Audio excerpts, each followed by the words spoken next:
The 2-2. Popped up. Sandoval in foul territory. Giants win. 0-2. He's done it.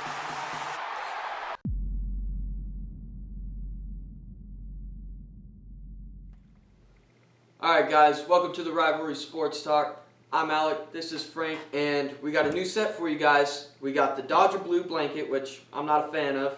Then we got the 2002 National League Champions, no parking sign. Then we got some bobbleheads on the set. We got Willie McCovey, we got Barry Bonds, and Sergio Romo.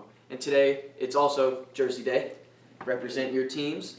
And Frank, tell us what we have going on today. We have a great show for you guys. I'm excited for the new set, though. I really am. We're going to be breaking down the NL East today. We're going to be starting from the bottom, which team landed at the bottom last year. We're working our way up to the very top. And we'll be giving you guys our predictions, what we think is going to happen next year. And with that, let's just get started. And we're going to be breaking down the Philadelphia Phillies.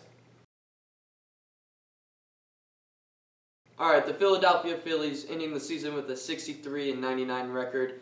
Last place in the NL East, and it's kind of, well, I'm not going to say surprising.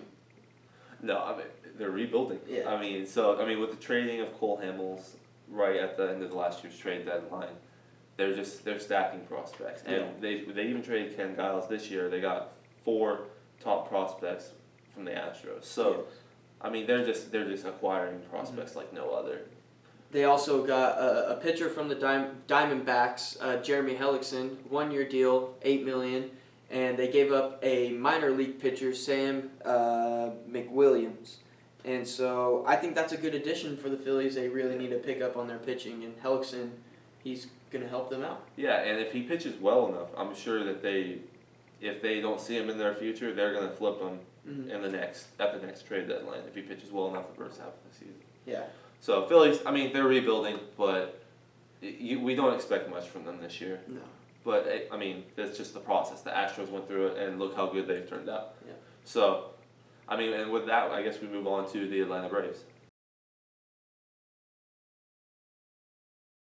All right, so the Atlanta Braves ending with a 67-95 record in the 2015 season, putting them in 4th place in the NL East.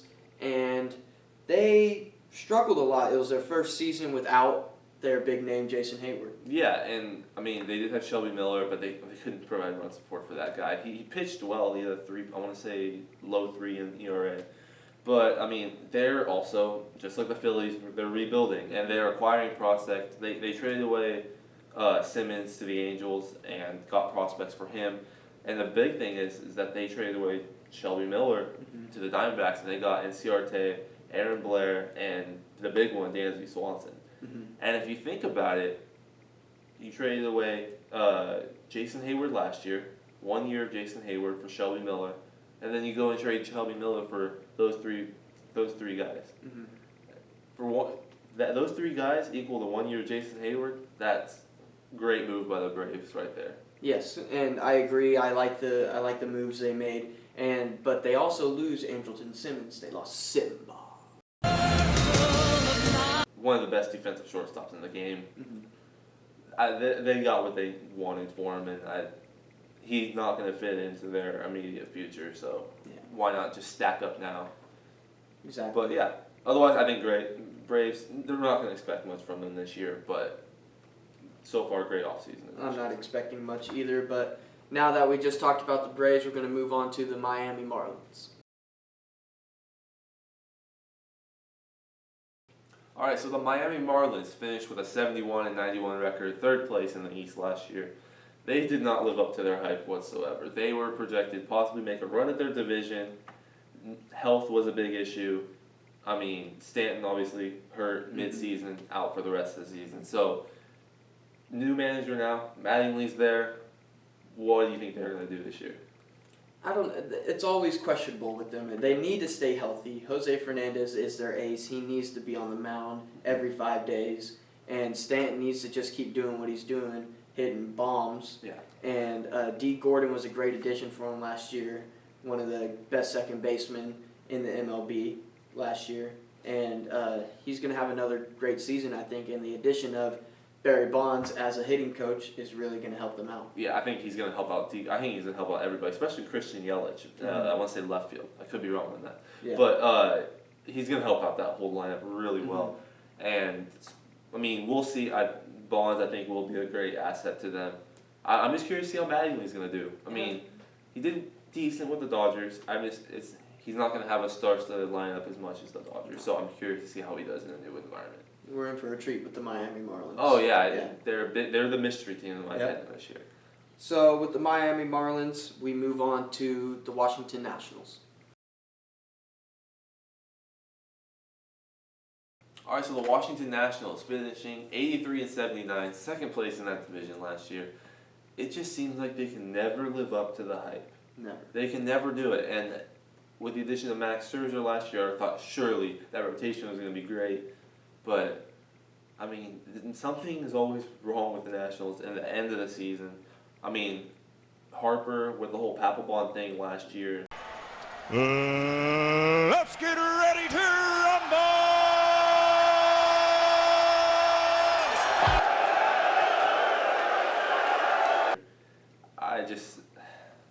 I don't know. That was big. That was very big. It messes up things in the clubhouse. Yeah. You know, that's your family. You travel with those guys for many months, and if one fight like that can break apart the team. Yeah, and it's just that chemistry's not there anymore.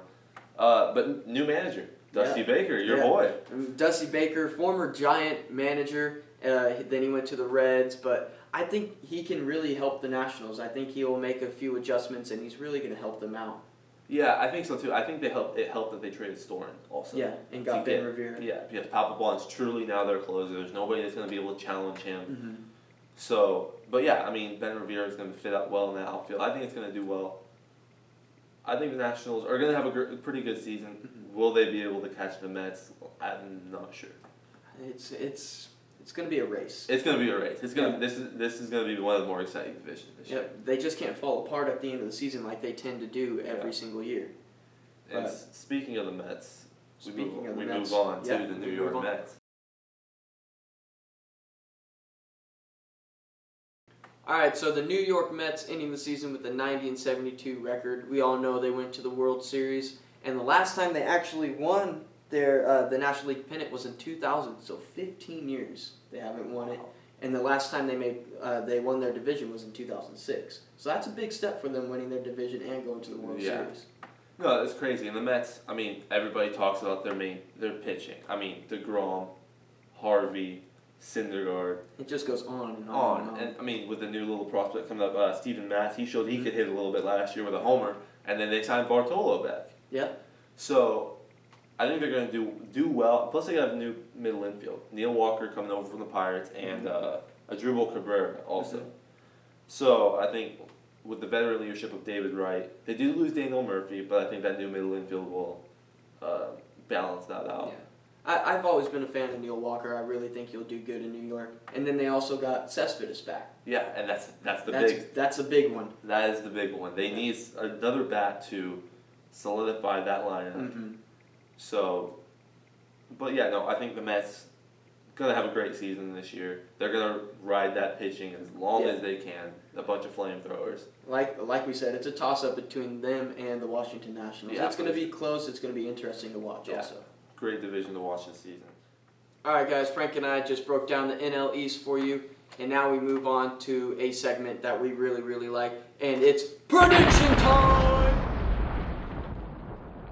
Yes. It is prediction time. And this is where Frank and I give you our predictions of who's going to end up in last and who's going to end up in first. So we'll start from the bottom, work our way up to the top. Ready? I'm ready. Let's do this. Let's do it. Cue the 300 violins. This is Sparta! No. Not 300 the movie. 300 violins. Sorry. Alright, well after that whole fiasco, let's get into this. In fifth place I have the Atlanta Braves. They're rebuilding, there's no doubt about it. They have Dansby, they just traded for Dansby Swanson, they traded away Shelby Miller.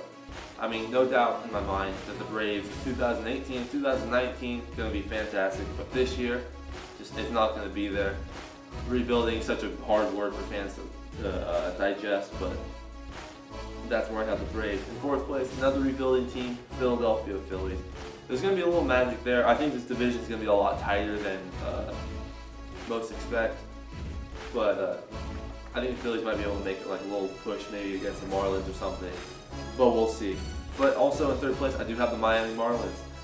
I really wanted to put them higher, but I just think the two teams above them are far superior as far as overall lineup and pitching staff and all of that. Even with the addition of Mattingly and Barry Bonds as new coaches, I just think the next team, which is the Washington Nationals, are going to be so much better.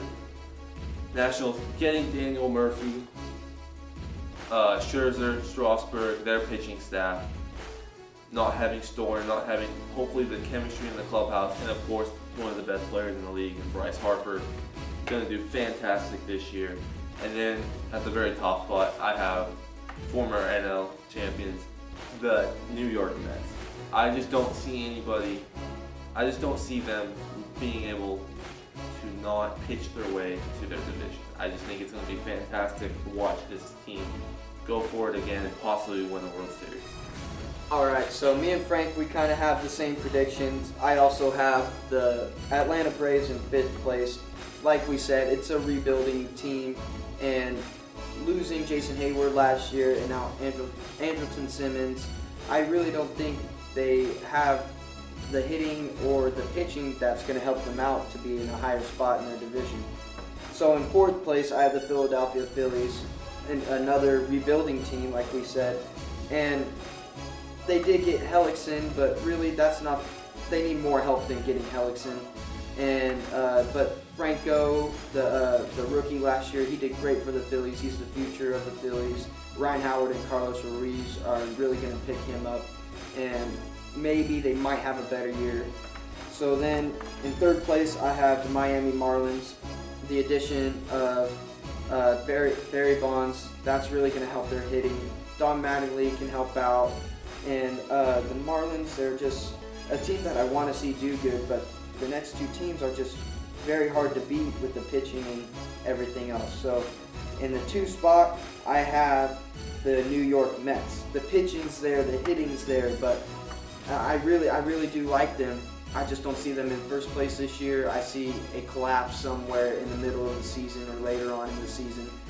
But their rotation is unstoppable.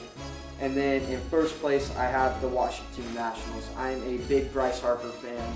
I like the lineups with him and Ryan Zimmerman, the addition of Ben Revere, then their pitching, Strasburg and Scherzer. Those guys are going to have a great year, and Dusty Baker is really going to help this team out.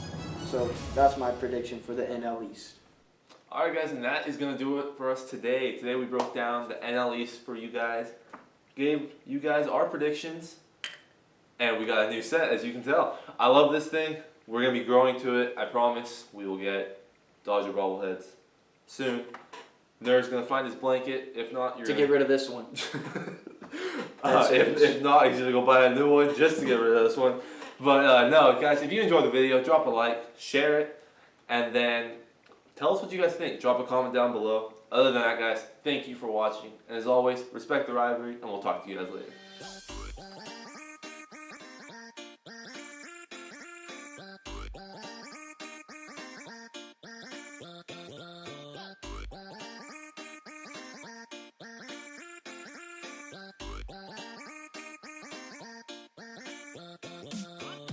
Alright guys, we just broke down the NL East for you. We just broke it down. Holy fuck, how many times am I going to say break it down? Break it down. Break it down, break it down, break it down, break it down. You probably gonna see my whip. Now I leave with 3 racks on a motherfucking chain. You should probably go see my whip. Now I leave with